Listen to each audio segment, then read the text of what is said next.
It was a huge flop for Harley-Davidson.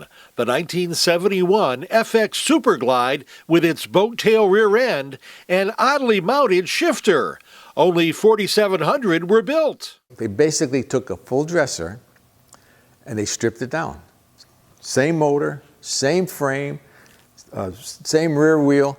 They threw a Sportster front end on it. This is just a Sportster front end, XLCH front end. Front wheel, fenders.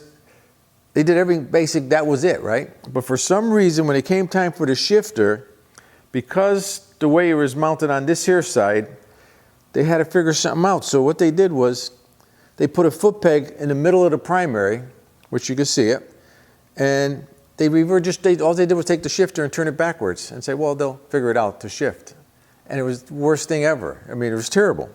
Because immediately the next year they realized what they'd done, and they put it back the other way. Doc Docchio, who founded Doc's Motorcycle Parts in Waterbury, Connecticut 50 years ago, has just restored one. I'd say it's 90% done.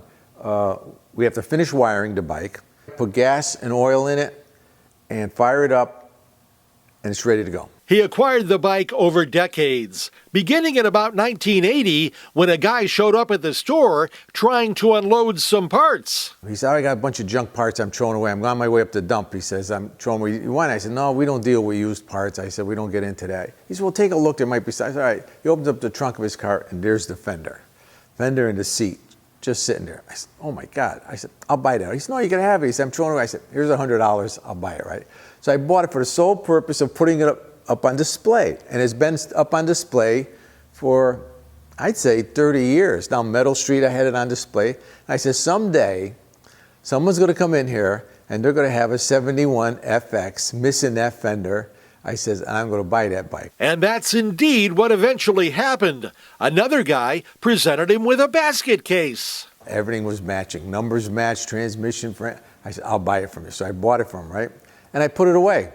And basically kind of forgot about it for, I think a good 20-something years, maybe more. It was all the boxes piled up. And then last year, my son Mike says, it's going to be a 50th anniversary. He says, remember that 71? He said, why don't you? I said, you're right. I'm going to take that down, and I'm going to restore it, So I took the fender down, got all the parts together, and started assembling it and tried to remember all those parts from back then, But slow but sure, it started coming back to me. I sent the motor and transmission out to Bob Fernandez, completely rebuilt them. And then we got them back. I dry assembled it, but about 90% dry assembled it, right? Tried to gather up the parts I could. And then my son sent the paint out, and he found the decals. I don't know how he found all the decals.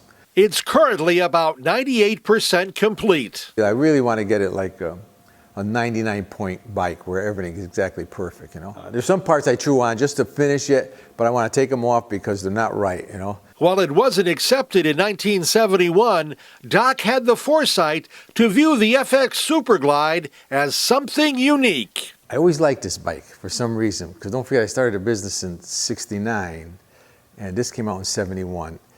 And everybody hated it. It was like one of those, oh my God, what is, but it was stuck in my mind, And they quickly disappeared off the scene because of that fender, that rear section. People just threw them away as fast as they could.